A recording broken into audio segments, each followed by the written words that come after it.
Not in Gaines loop too is definitely doesn't affect his life total at all. Allowed him to build and finish storm. And here we go. It's Liam Kane against Patrick Sullivan. Liam is armed with a ad nauseum tendrils deck, while Patrick is armed with his signature red cards.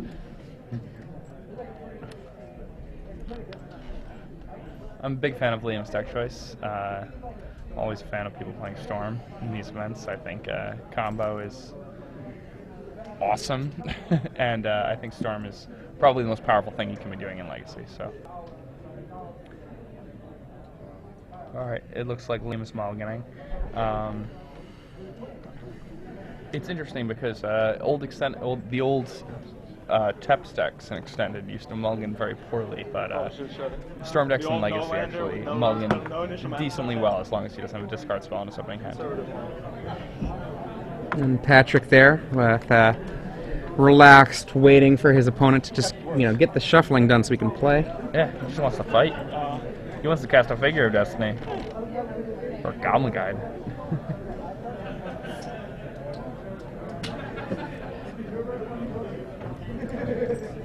Yeah, exactly. He's hoping his opponent mulligans to 5 so he has a chance, says Rashad off of camera. And his opponent mulligans to 5 here. Yeah, that seems to be holding in his excitement here. Now, I'm not sure much about Liam, but it's exciting to see new up-and-comers doing well in these events. He's fighting against Patrick Sullivan, who is known for mono red, but Storm is one of those decks where his clock is significantly faster on average. Oh, look at that. We got a little flash. I saw look like a Lotus Petal. Yep, Lotus Petal, a Chrome Mox. Yeah, he did keep a no-lander. Fire Blast in Patrick Sullivan's hand. Patrick Sullivan also famous among some circles for basketball. Here we go. Liam Kane running Epic Storm. That's how he has it listed. We've got 4 ofs: Dark Ritual, Rite of Flame, Lion's Eye Diamond, Lotus Petal, Chrome Mox, Burning Wish, Brainstorm Ponder, Infernal Tutor, Duress. And then 3 of Orm's Chant, 1 of Silence, 1 Ad Nauseum, 1 Empty the Warrens, and 1 Tendrils of Agony. Okay. Goblin Guide from Patrick Sullivan on turn 1, the ideal opening for what he wants to see here. Ooh, and Teps has diminishing returns on the board, so the dredge decks might not be as much of an issue as we thought they would. Now, I see him listing it as the Epic Storm. This looks like the perfect storm to me, but... Epic Storm is usually like Silence or Chant, right? He's got the Silence and Chant, yeah. Yeah, so... Okay, there we go. Yeah. Another Goblin Guide coming in. Or not another, as in the Goblin Guide comes in again. Flame Rift. There's a Flame Rift. That'll put Pat down to 15, and his opponent down to 12. His opponent will go down to 12. There we go, Mox casting blue. I see a Lion's Eye Diamond amongst other things. Let's see what Liam can muster here. So, now, it's a lot harder to do a Natural Storm when you're on a mulligan to 5. Good. But he's gonna do his best here. Chromox lost some tough. And there he goes. Another 2 points in. 6 damage from that Goblin Guide thus far. Lightning Bolt, Chain Lightning, Fire Blast. Done. And that's it. Dead next turn? Yeah. Wow. And Liam shows him that he had to kill the next turn. So, wow. Holy and crap. We're already ready for a trivia question. So the person who can answer this trivia question will receive 3 free months of premium. And with that premium account, you'll be able to read articles by Adrian Sullivan, who's been commentating here all day, and Brian Kibler, who top 4'd the event yesterday, which finished up this morning, and Jerry Thompson, who finished in the finals this morning. Right. All of whom are excellent strategy writers. They can teach you a lot about the game. The hashtag here is at SCG Premium, and the question I'm going to ask is what? Sorry. I spent some time in San Diego and then moved to Irvine a year ago. How do you like Irvine? Pretty shitty, but it's close to work and whatever. Do you ever play like the shuffle in that tournament? Go ahead, Jacob. What are we going to talk about today? Okay. What players in the Star City Games Legacy Open Top 8 have Force of Will in their deck? Which players have Force of Will in their deck? If you haven't been watching until now, you can go to starcitygames.com and check out the deck list. And if you have been, you will know who these people are. Right. And then put that to hashtag SCG Premium on Twitter. Now, what do you think is going to be coming in for Liam Kane here for his sideboard? He's got access to Ill-Gotten Gains, Tendrils of Agony, Diminishing Returns. These are all one-ofs. Empty the Warrens, Grape Shot, Shattering Spree, Thoughtseize, Wipe Away, Croson Grip. Now, the one of the things about the deck lists, really quick for... Yeah, one of the things to look at with the Star City Games website, those deck lists are not yet up because we just actually got them all put together, so those deck lists will be up later. But the question that's being asked is, of the players that are playing the top 8, because they don't have those deck lists up, how about we shift it ever so slightly? Yeah, which archetypes? Which archetypes in the top 8 are playing with Force of Will? And I'll list off the archetypes for you on Twitter. Yeah, so that is a change in that question to pound SCG Premium. Which archetypes that are in our top 8? We've announced that archetypes that are in the top 8 several times. Which of those have Force of Will?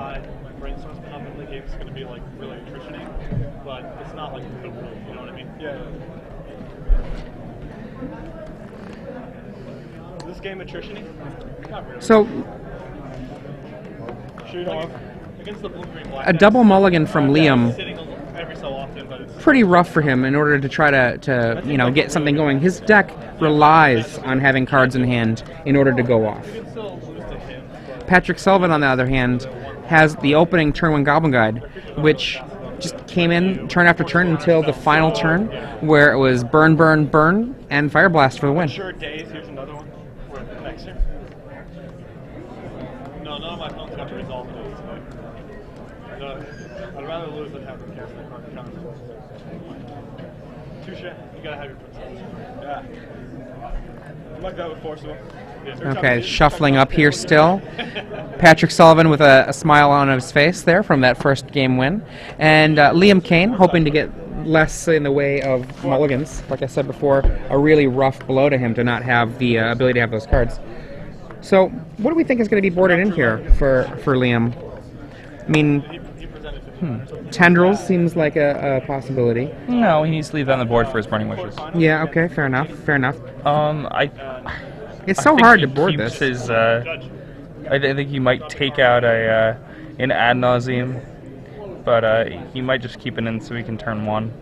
It's still useful as a potential tutor target. Yeah, I don't know if he sideboards at all. He may bring in an Echoing Truth, but that's about it. It's the only card I see that I would really be interested in bringing in. Meanwhile, Patrick probably bringing in Smash to Smithereens. You know what? He's probably bringing in Echoing Truths and Wipe Away for like duresses, or not duresses, for the silence. That'll probably become an Echoing Truth. The Orm's Chants are actually good because he can fog the attack with them, but not that that's good. Yeah, I mean, Orm's Chant and Silence are fairly weak here. That's fair. Yeah, Silence especially.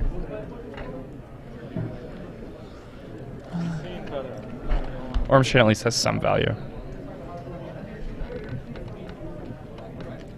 however small.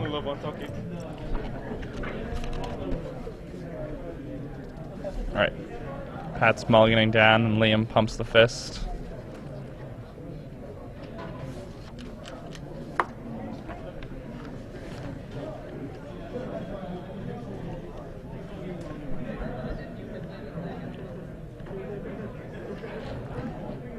Now,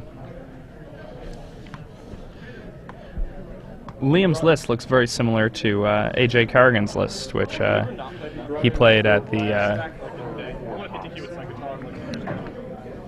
Ooh, okay. So, What was the word there? Pat brought in 4 blasts. For 4 price of progress. Yes, for 4 price of progress.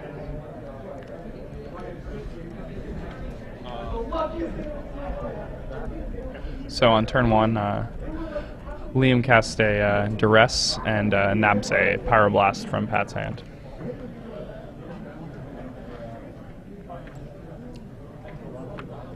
Just going to write down the remaining cards. There's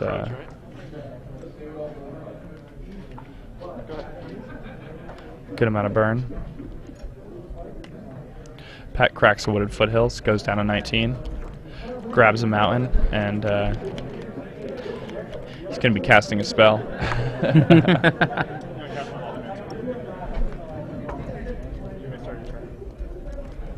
Or he's kept passing the turn. I guess he's Oh, nope. bolting against Grim him. Lavamancer. Brainstorm works its magic. We have Brainstorm putting 2 cards back on top. The Gemstone Mine. Counters. Cast it. A Ponder. It's gonna have to be pretty good to keep. Just trying to sculpt a hand. Going to be shuffling that away. Shovel that away.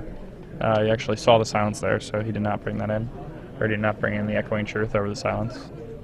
Somewhat surprising to me. Well, I mean, it's not necessarily conventional to imagine the Echoing Truth as just a card that could bounce a creature for a turn. Yeah. You know, like, in the sense of just in this kind of matchup, you know. You might not be imagining your opponent as being much for creatures to be worrying about that. So, I mean, a 2-mana unsummon, if weak, is still better than a do-nothing. Comes in for 3. 1 mana in the Goblin Guide, Ooh, joining and, I think he's just dead, Brainstorm. right? Because you have... Brainstorm bringing his hand size up to huge.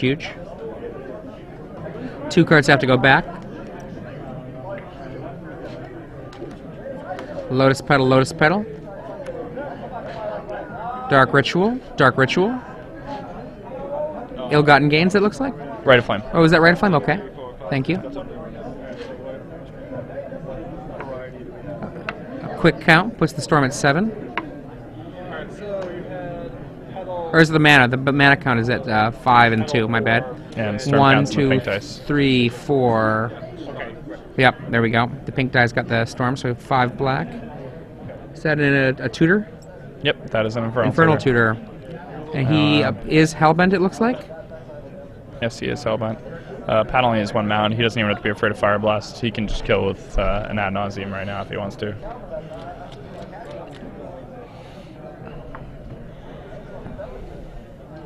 For all of you word buffs out there, Ad Nauseam, good word. You can use it the next time somebody's chewing your ear off. Like, you could use it in a sentence, for example, like, I was listening to Jacob all day on SCG Live, ad nauseum. There you go. Yeah, and it basically means that you get so bored from listening to something that you actually just want to die. Wow. Or like what a way to from knock learning. yourself. It's like so much learning. It's actually like you learn so much that you become like debilitated. Patrick That's just what it means. scoops it up. Liam Yeah. finishes tutoring, and Patrick's like, yeah, that's it. I got Yeah, nothing. Pat understands. So are you on the draw today? 2 very lopsided games. In the game 1, where Liam Kane did the double mull, he didn't come out with any land and didn't really build up any kind of ability to do anything of use before Patrick killed him with Fire Blast and numerous burn spells, backing up a Goblin Guide. And this one, Patrick was stuck on 1 land, and Liam sculpted his hand for a few turns and then just went I all like day. Liam's style too, though. Liam, how he flashed his hand to the camera. To and the stuff. camera. That's something I enjoy.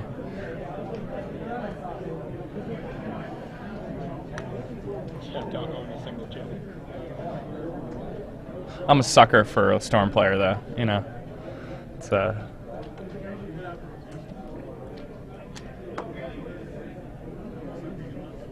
Okay, Patrick goes back to the sideboard just to think things over a little bit.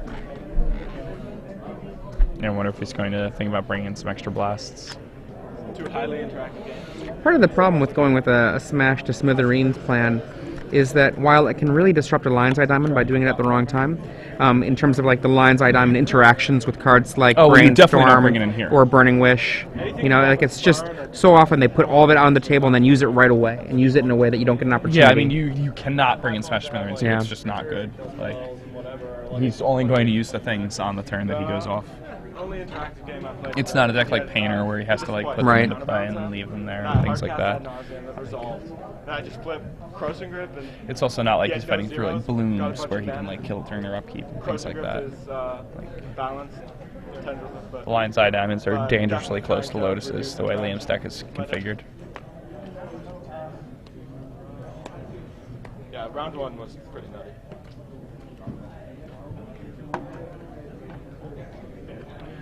Alright. It's funny, when they printed Lion's Eye Diamond, I think that it was almost like a quasi-joke. Like, haha, here's Black Lotus. Let's see if you can use it. Good luck. Good luck, pal. And then people used it. Are you willing to give that up? Yeah, Lion's Eye Diamond's a pretty funny one. Did you play back in the day? I have my Lion's Eye Diamonds are in the worst condition of any of my cards. Like, not even close. As well as Now, one of the things to note about this matchup, this is not a particularly interactive matchup. I know in the last 3 Grand Prix that I've played in that were Legacy Grand Prix, Legacy usually is a very, very interactive format. I mean, Oh, yeah. there is so much interaction that happens. And decks like Storm decks, decks like Dredge decks that are less interactive, they make up actually, except for when those things come to a 4 very occasionally, a vast minority of the format. Yeah. Even when you add them all up, they're still in the minority. This top 8 happens to have a pretty high density of them, but that just shows that the tournament in general was not well prepared for combo. Particularly Dredge, it seems. The 3 graveyard combo decks in the top 8.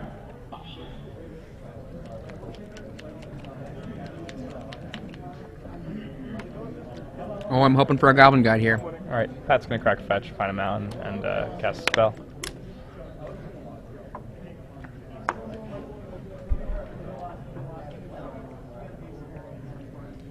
Slight Yeah, Pat needs pause. an aggressive start. Goblin Guy would be ideal, but it won't be in the world to play a figure.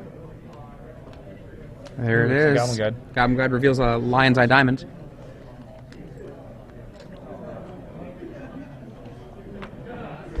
Liam draws his Lion's Eye Diamond. And Gemstone Mines and Ponders.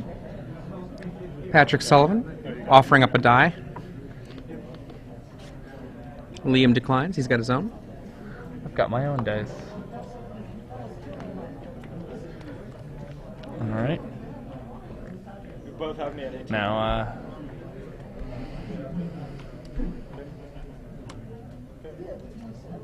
yeah, he might just win on the first turn.